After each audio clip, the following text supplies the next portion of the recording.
kids! So we are now in fourth quarter, and today in English week 1, we will learn about giving conclusions to realistic fiction. In our previous lesson, you learned about realistic fictions. Realistic fiction is a genre that seems real but it's not. Realistic means that something seems real, while fiction means stories that are not real. This time you will learn about giving conclusions from realistic fictions. Learning to draw or give conclusions is a skill that develops over time. It is an important skill for readers to learn because it encourages them to pay attention to what they are reading. Use what they know from life experiences and look at the details and facts in the text as clues that will help them draw conclusions about what is meant but not explicitly stated. In this lesson, you will learn to develop your skills in giving conclusions to realistic fictions.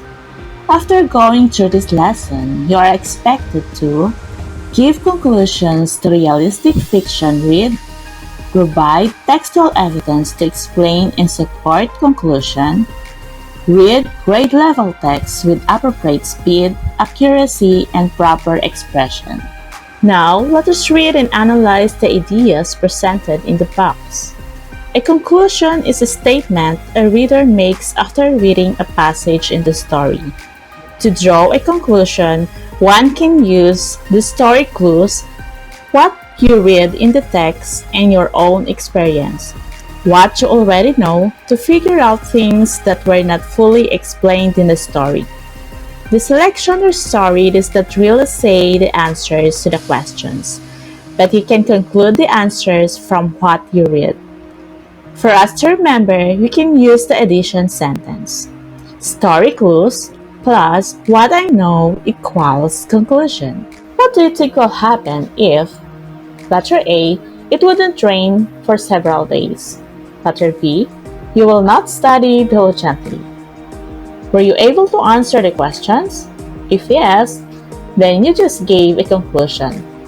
Let us analyze using the examples below. If it wouldn't rain for several days, plants will die. So based on the given clue on the first part of the sentence, one can conclude that if it didn't rain for several days, plants will die. So plants will die is the given conclusion. If you will not study diligently, you will get low grades. So based on the given clue on the first part of the sentence, one can conclude that if you will not study diligently, you will get low grades.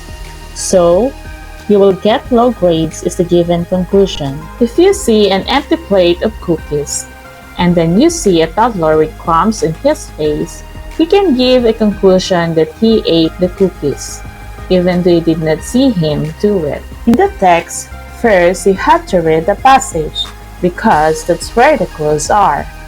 Next, you have to search for clues, like the crumbs on the toddler's face, or what you can directly see, or in the case of a text, what the author directly tells you. Lastly, using logic, reasoning, and prior knowledge, you can already give or draw a conclusion. Here is another example. Lyle was excited as she looked outside her window. Dark clouds had blocked out the sun. A strong wind was blowing through the trees. She heard thunder off in the distance. Now, let us look at the clues or what the author directly told us. There were clouds. There was a strong wind.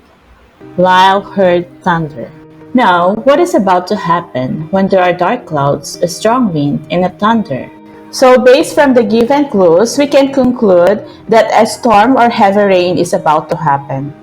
We know that from prior knowledge, even though the passage did not mention the storm or even rain. Now, here are some activities that you need to answer. For learning task 1, read the paragraph carefully, then choose the letter that best gives the conclusion for the story. Miss Running politely excused herself and left the breakfast table. She was not feeling well.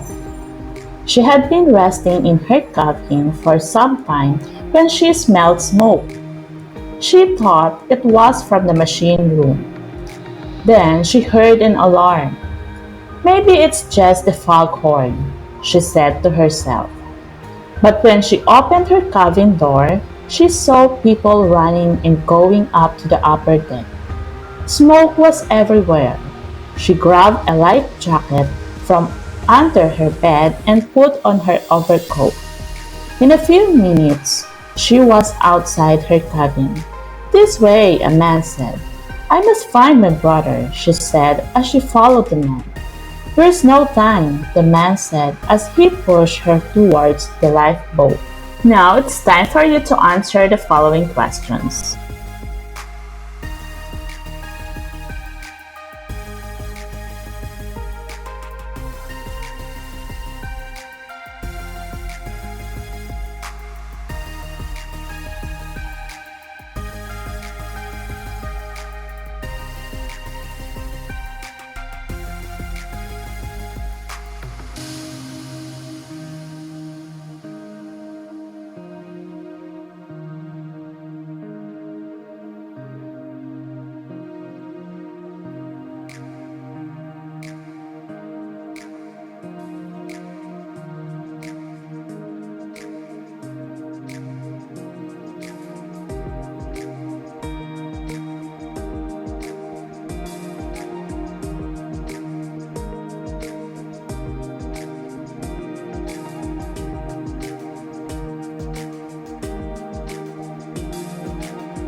And for learning task 2, many people come to incorrect conclusions because they do not think out carefully.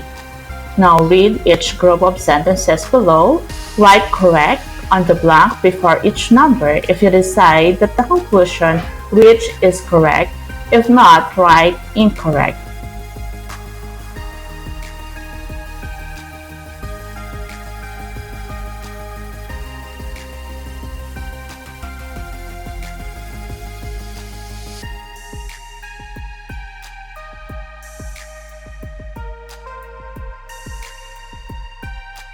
For learning task 3, analyze the picture, then provide answer to the questions that will lead to a good conclusion.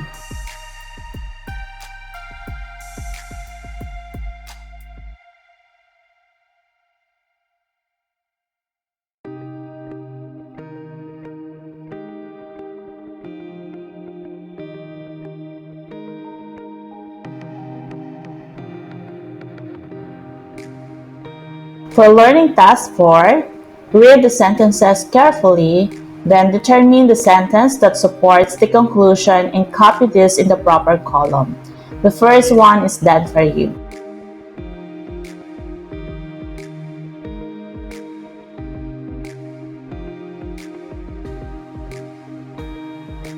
Now, try to complete the sentences by supplying the missing words from the concept you have learned from today's lesson. Now for the next activity, read the paragraphs and answer the questions that will lead to a conclusion for each paragraph below.